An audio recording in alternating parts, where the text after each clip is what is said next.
archetype. But again, we can compare Fauna Shaman in a way to something like Cultivate, where it's not seeing all that much play in the top tier Before decks. we get to the match, Steel Overseer, it's about the last one, and let's get to our match though, where we have Jonathan. I'm gonna mess this one up. I'll let you go with it. Wdowiasz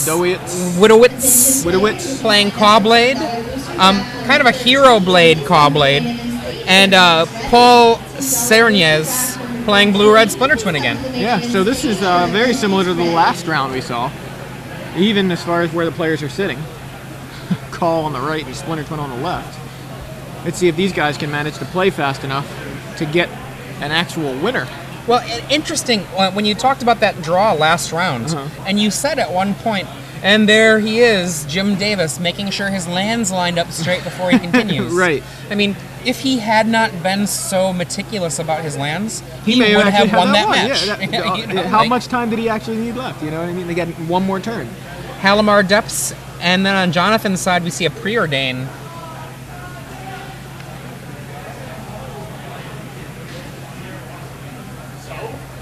Another Preordain in his hand, a Seachrome Coast in his hand. Lays the coast, casts a second Preordain, another coast already in his hand. Looks like he reveals a land and something. I couldn't catch what the other one was. Draws a fresh card, does not like either of those two cards, gets rid of them. Was it a Blade Splicer potentially? Might have been. Yeah. Paul lays a Arid Mesa, cracks it, gets a mountain. You sure about that? Might get a Plains. Fair. But he got a mountain. Oof. No Plains in the deck. He did have the option though. If he wanted to include a Plains in the deck, could have gotten it with an Arid Mesa. So.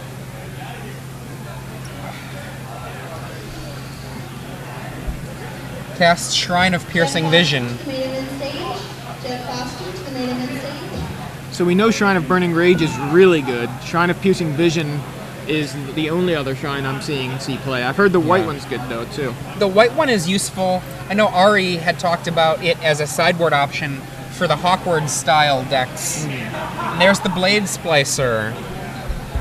2 bodies, a 1/1 and a 3/3. 4 power for 3 mana.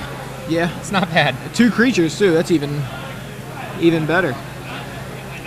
The cool thing about the hero versions, is specifically like Blade Splicer, is that those 1/1 actual splicers can pick up swords and be formidable on their own, while there's a 3/3 first strike that it came with it. I just feel like playing the splicers alongside equipment is pretty ideal. Yeah. Paul draws. Does a hand check. I'm guessing there was a question of, did you draw twice? I don't think he did. It looked like it was just a single draw to me. There's a ponder. There's the ponder I like. I think, what's that, the full moon, new moon, half moon ponder? Yeah, I guess so. Trying to decide which moon you prefer. I think it's actually how long you're thinking something over. Yeah, maybe. It's been 28 days, the full cycle of the moon. It's only 14 days. 14 days for a decision. That's why they drew last. And a Grim Lavamancer. That is a foil. I want to say that's probably the Fire and Lightning version. It could just be an M12 foil for sure, but I bet you it's Fire and Lightning. I would think that that's more likely. They were on sale at Target. They were half price recently. They must not have sold very well, and I definitely bought one. They only had one there when I saw it, so I bought one. But still all in the box. I probably should crack it open and trade, since I don't really like the foils anyway. I just saw that it was half price. Figured it was a good. In the attack for 4 damage. It's going to be another Preordain. Preordain number 3 here from Jonathan. Oh, he's reconsidering. Yeah. It's like, maybe I can do something else and save this Preordain for later in the game. Okay, 2 mana, Squadron Hawk? Yeah. There we go. A little bit more value out of a Preordain after you Hawk.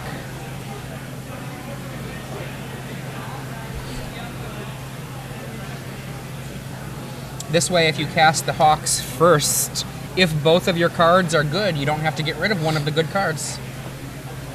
Yeah, I'm less likely to see a Hawk off of a Preordain, which is something you don't really want to see. He might just go land second Hawk here as well. And just try to fill up the board with damage. Oh, but it comes into play tapped land. And preordain. Looks like a Blade Splicer and a Tectonic Edge. Yes, definitely Tech Edge. Both on top. Perfect example of what we were talking about there. Yeah. Leaves the Tectonic Edge to get to his hand. Says go. Shrine goes up to 3. Grim Lavamancer gets turned around so that it can be read, and it gets turned back. I've read it.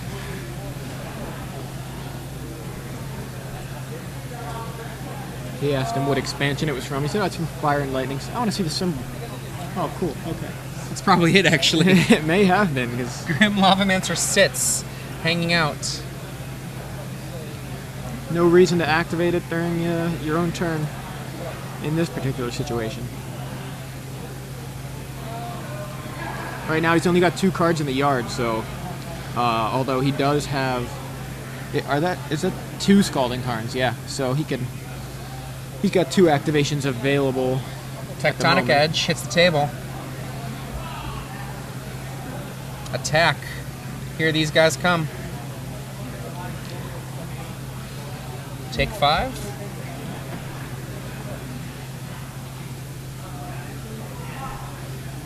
Another... Oh, there we go. Halimar Depths being smacked down by Tectonic Edge.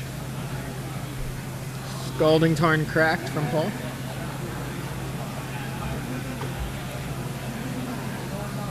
And I'm guessing, is he going to Deceiver Exarch here?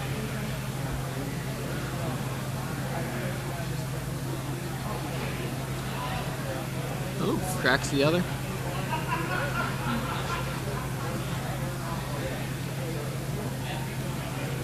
Do we see mountain? No, island. Okay.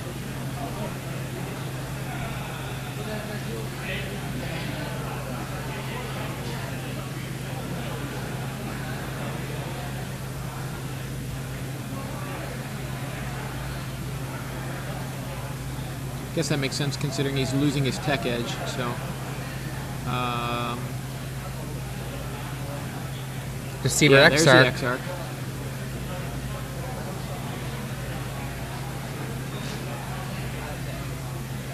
Appears that he is getting that Exarch mana leaked. And... Paul in a tight spot here. 8 life. Yeah, there's a little bit of discussion of a timing here, I think.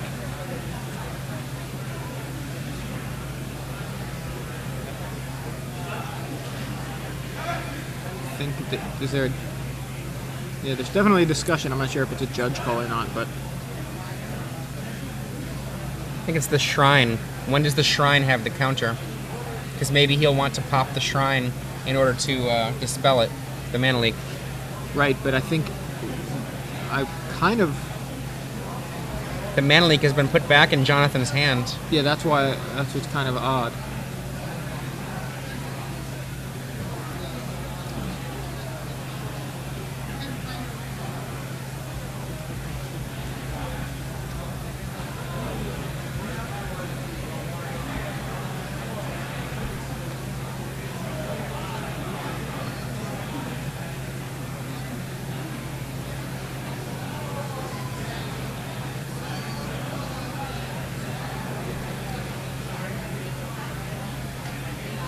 Okay, so the Exarch is now resolving after putting a counter on the Shrine. The Exarch resolves, taps the Colonnade, and now the Tech Edge resolves, which of course the Tech Edge has been in the graveyard for about 5 minutes, and the Halimar Depths finally goes to the graveyard. Oblivion Ring. Oblivion Ring on your Deceiver Exarch. There are no answers to that in this moment from Paul's deck. Oh, he's got Spell Pierce. My bad. He does have Spell Pierce. I forgot that the last guy did not have Spell Pierce. He just had Dispel.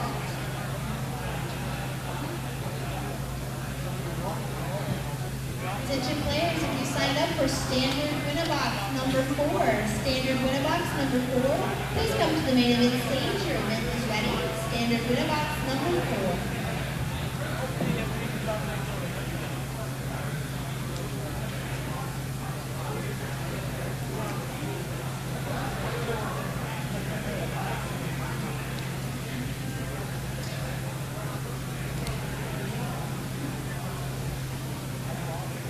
And the Oblivion Ring resolves. Paul untaps, just 3 lands in play now.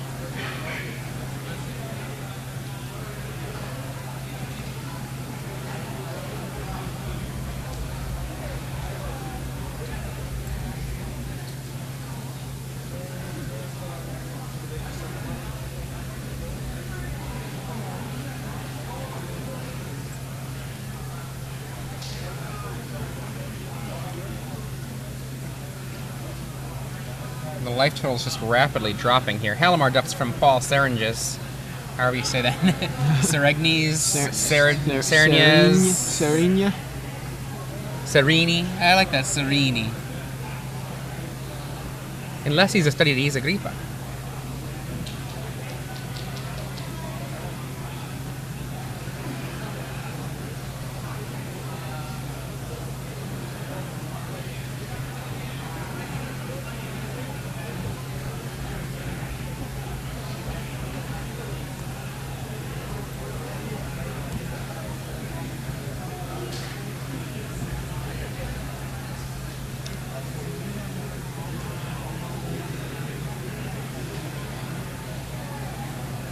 We'll wait to see what else will happen besides Halimar Depths from Paul here.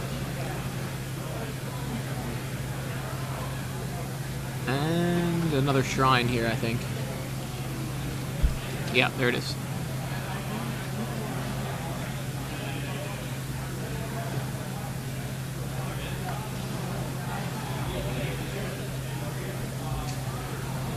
All right. We've got some more bravos. First of all, Mark, you picked up your stuff before, but we've got one more thing for you. So Jonathan Also, now Paul getting into the red zone again with the Splicer, the Hawk, and the 3/1 first strike Golem. Grab your last little bit.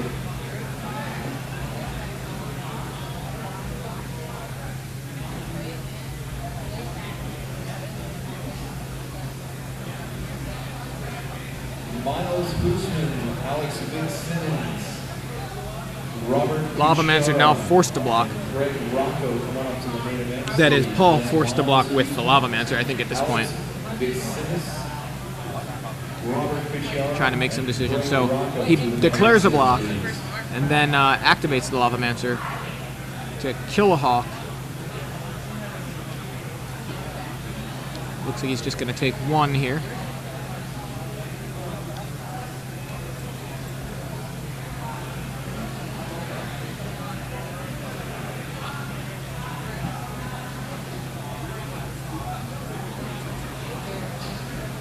And another Squadron Hawk from Jonathan. You know, I kind of feel like he should have... There were 2 opportunities for him to use the Grim Lavamancer earlier in the game that I think he should have taken advantage of. Right now, he'd be at 7 life as opposed to 4 life. Yeah, it seemed like he was holding back on those Lavamancers when there were... didn't seem like a reason to. I think he was doing the end of your turnitis. You know, it's best to do stuff at the end of the turn. And then, you know, he just didn't do it, you know, like... Yeah.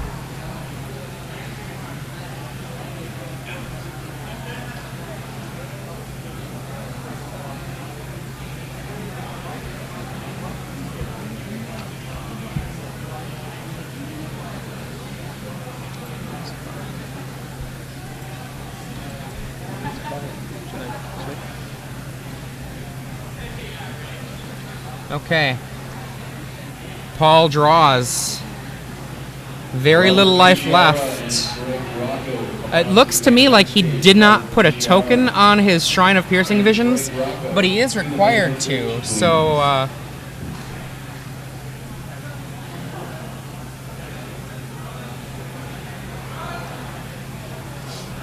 Hopefully they notice that. It is not a May.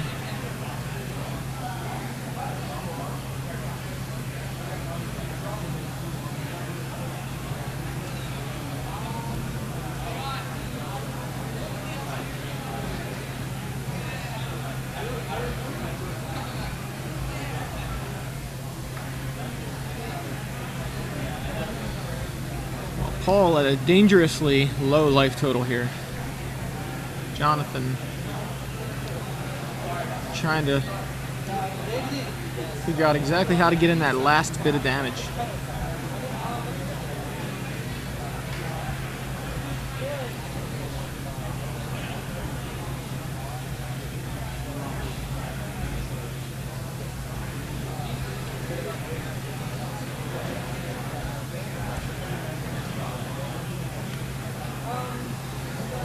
Here comes the Deceiver Exarch. Yeah, Shrine. So you're going to see a mana leak there. Now remember how we were talking earlier about how Jonathan's game was coming out so quickly? Yeah. We've seen it just really slow down. It really, yeah. At this point, like, I mean, he was down to 8 life in the blink of an eye. Well, Paul was down to 8 life in the blink of an eye, it seemed like, and then Dispel for mana leak. kind of stopped. So Spell Pierce for the Dispel. Only 1 mana left for Paul, and it's not a blue mana. So unless he's got a Mental Misstep, which his main deck does not include, that's going to be a successfully countered chain there. yeah, And the batch unravels. yeah. To use So- magic terminology from before there was real magic The rules. batch. So here we are. Now I think Jonathan can go to combat here. I think it was a yeah. There we go. So in with the team. And now we're probably going to see a block here. Dude. Maybe on the big golem, and then a shoot. I just realized I misunderstood last turn because he when I thought he had actually put the Lavamancer in front of the Golem and then shot the Hawk, but apparently he took back the block. He said, "No, I'm not blocking. I'm shooting a Hawk," and that's why he went to 4 life rather than staying at 7. He took the damage from the Golem, but he was able to keep the Lavamancer around. Now, looks like he's doing what I thought he was doing last turn, in blocking and shooting something else. Now he's maintaining the same life total by sacking the land and shooting, as opposed to just, taking it. But he does stunt John's board a little tiny bit, which could be relevant. Now, right now, Paul, he's in danger. He needs a Deceiver Exarch during Jonathan's attack, or an Into the Royal to survive this turn. Preordain. Attention players, we will be closing sign-ups for side events very soon. We need 6 more people for Paul at $10 1 life. All of his tournament. fetch lands are Please come on dead up. cards now, they're Get just yourself blanks. signed up. We will be closing In danger of side event sign-ups. losing to any number of those dudes on John's side of the board. What could he even be digging for at this point? Like, he can... I mean, An Exarch taps 1, blocks another, and he dies to the 3rd. what he needs is a Exarch plus a Grim Lavamancer.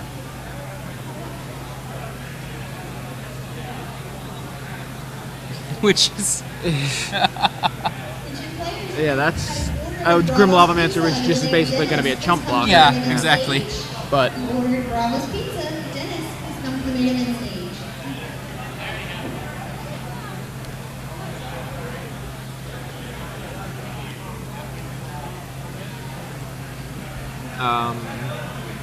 alright, well... Paul must have something here. I don't know what, but he's letting Jonathan untap. Tectonic Edge. Play Tectonic Edge, not super relevant. I mean, at this point in the game, it can take out that Halimar Depths, but I mean, when you win this turn, why worry about it? So, there's an Exarch. 1 mana untapped for Paul.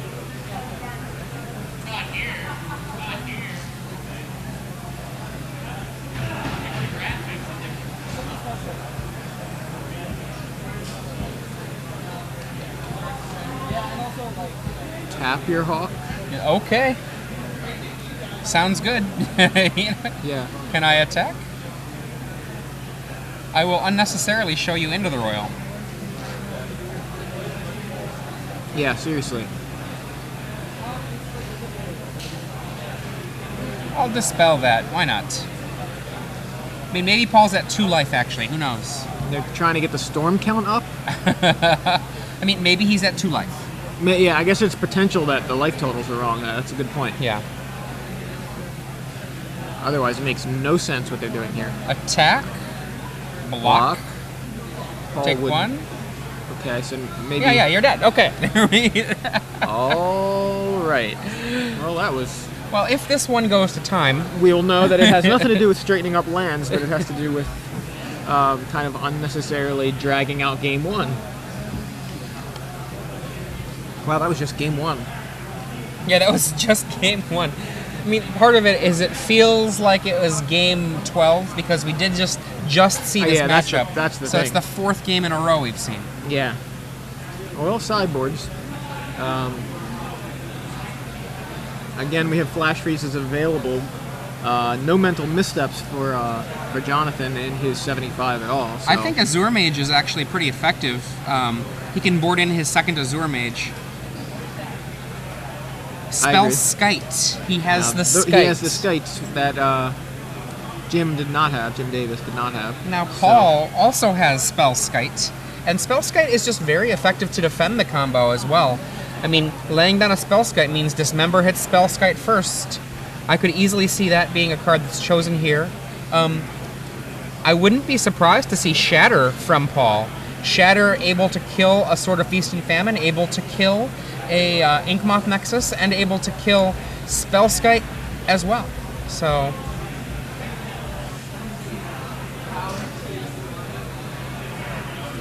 Yeah, the Hero Blade list, obviously, they won just a few weeks ago in the hands of Tim Piskalski, and it's kind of like a completely different direction for Callblade. Like it looks similar a lot of times when you're playing, the same kind of mana base and Squadron Hawks and swords, but then it can be so much more aggressive with Blade Splicers and the Hero Blade Hold, of course, and.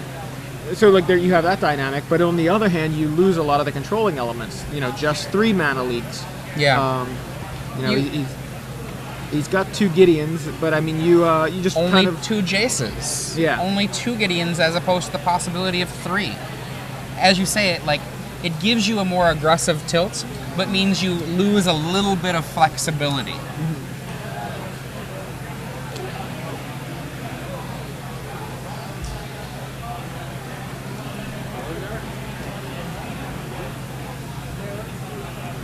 And Jonathan finishes sideboarding. Shuffling up. So Paul has the missteps for Spell Pierces if he chooses to bring those in. Mutagenic growths for Dismembers. Did we see any Dismembers that game? I believe we did. I could be wrong. I mean, it's bleeding together with the last match where we saw Dismember 3 times in a row.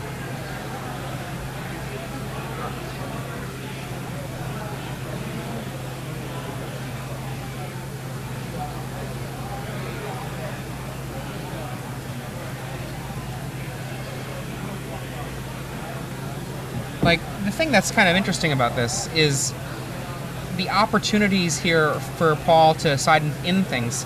Spellskite, Jace Bellerin, Shatter, Mutagenic Growth, and Mental Misstep are all cards that are reasonable to consider.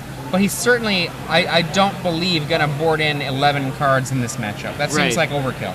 It's interesting to see 2 Batterskulls in his sideboard. That's something that I don't think I've seen in a twin list before, or I'm sorry, Twin Blade probably played Batterskulls, but I mean, as far as like the post-banning Splinter Twin combo decks, Batterskull is kind of a surprise to see. I mean, sometimes you see a secondary path to victory, right. And that's often a card like card, Inferno Titan or Consecrated Sphinx or something like that.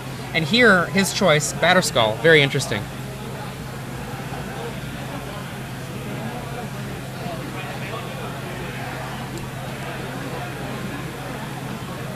These guys are ready to duke it out. I mean, They are. they both finished Adrian's sideboarding. swinging at me in the booth. Sign up for a $10 booster draft number 14. Please come to the main event stage. Your event is ready. And that is the last draft of the night. We are closing side events for the evening. Please come back tomorrow. We'll have all our fun things going on. So you just heard the announcement over the speakers, the last draft of the night. But tomorrow we have our first of 2 draft challenges. These draft challenges are a really great thing to come to these Star City Games events with. If you don't think that Legacy is your thing, either you don't have the cards, you don't have a deck, you don't like the format because you're a crazy person, or you love drafting. That's a good reason. A lot of people, Shaheen Sarani, for example, he won got top. 4. He's won quite a few. Is it 4 of them that he's won? 4 in a row. He's like, I'm a good drafter. I'm gonna, I'm not gonna do this Legacy thing. I'm gonna draft. Get the first couple of lands here. We've got a second land coming now from Paul. Paul has mental misstepped the first turn preordain from Jonathan. And Jonathan looks like he's going to go with a second turn preordain.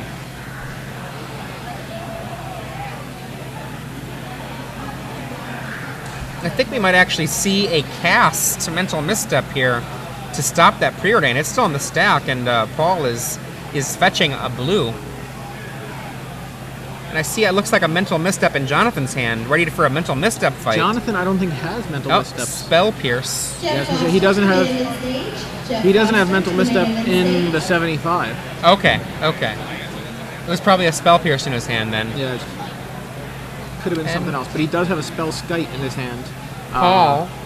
Which I did have in a catch. There's a spell Ponder. pierce, so New Ponder. and he said, Good you're gonna Ponder. you're gonna pierce and misstep my 1-drops. I'm gonna pierce yours. So I mean, this has stunted their mana development, it looks it like. has. Look, so there's a spell skite from Jonathan and an island. So Ouch. Please add +1 combo pieces to your combo to win. yeah. And a preordain, which resolves. Finally, a cantrip resolves. Yeah. And Paul decides to keep them both on top. Draws 1. Island. Go. Jonathan untaps his 3 lands with a spell skite in play. Looks like he's got a blade splicer. Likely to hit play this turn. He's got another spell skite. Does he make this? I mean, put the aggro on. I was gonna say go blade splicer. Don't worry about the Splicer of the spell skite Blade. now. Put on some pressure. And it comes out with a 3/3 Golem. And go. All right, so Paul untaps his island.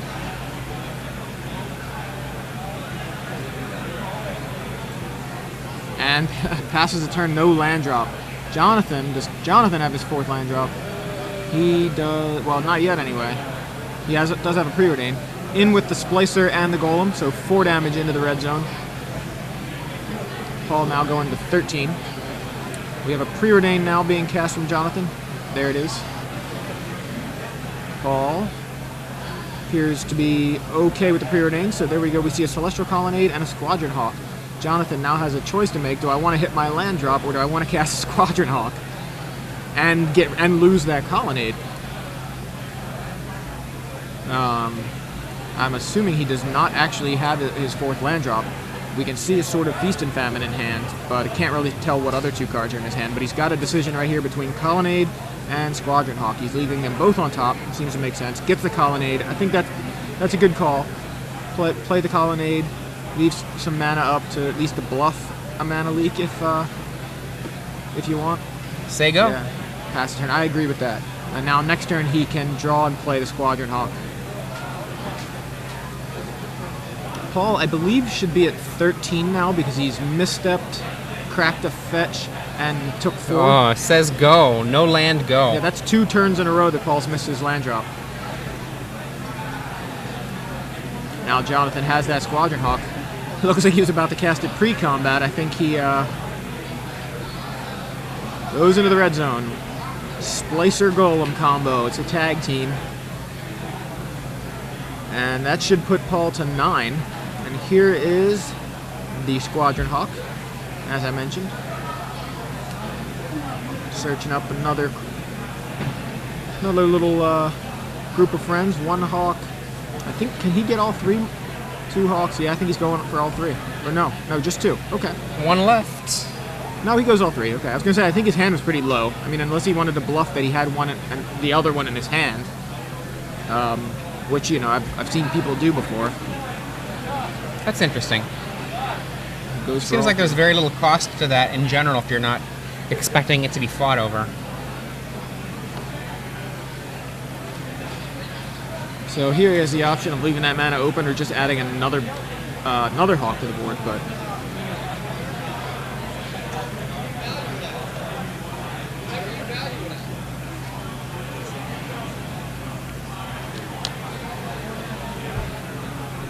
Paul finally finds the. No, just fetching? Is that all he's fetching? The. Yeah, he just fetched the mountain, unless he's going to Exarch here. I mean, is it possible Paul just next leveled all of us and has an Exarch and then is going to go with a twin? I mean, that doesn't matter, though. He's got Spellskite over there. Never mind. So, but he does have a land drop now.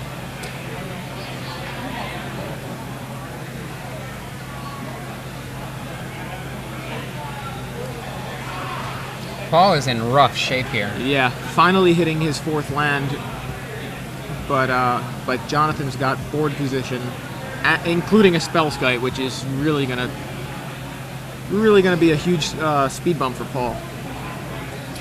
I mean, at least at this point, with all this pressure available. So here comes a Deceiver Exarch, which I believe is coming down mid-combat here, not pre-combat. Makes sense. I got him.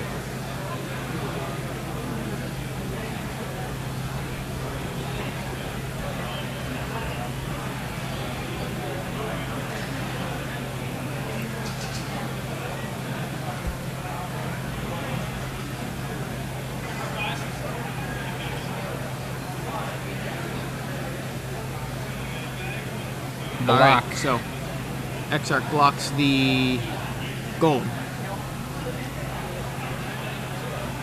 saving himself the most life there, but declining to actually kill off one of Jonathan's creatures. And we have 2 mana for a second Spellskite. Okay.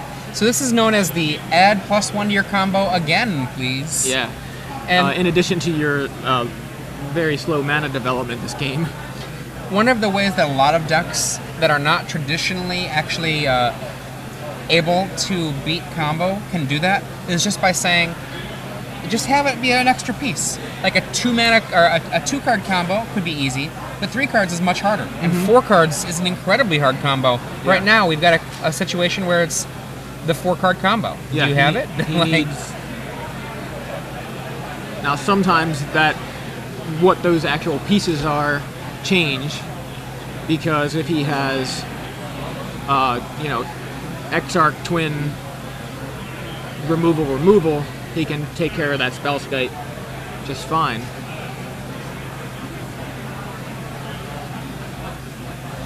He could also have Exarch twin removal.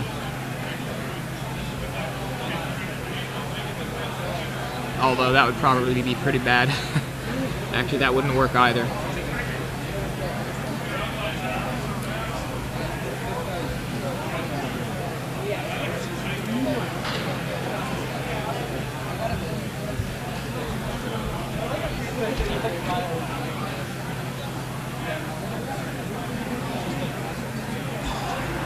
We have an Into the Royal for a Spellskite.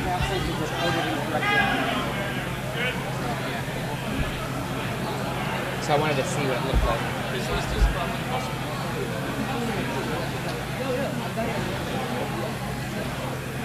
And Ponder from Paul. Pondering how he's going to get out of this alive. Yeah. I mean, he bounced one Spellskite. He's got a long way to go yet, though. Yeah, it's not really, I don't know that that's getting him anywhere.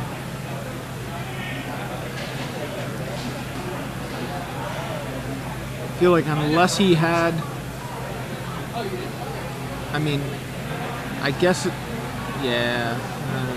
Ponder again, off the top, Off just the top, showing yeah. his opponent. Yeah, that was off the top. I'm still looking. Yeah.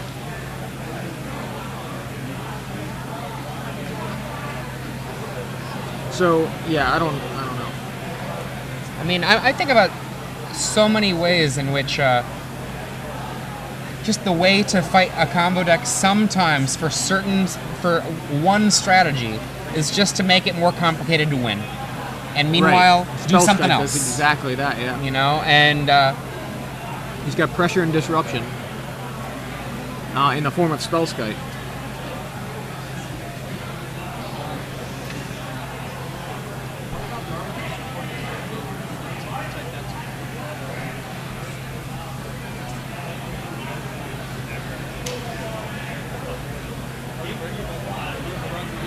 So he's shuffling off of this ponder.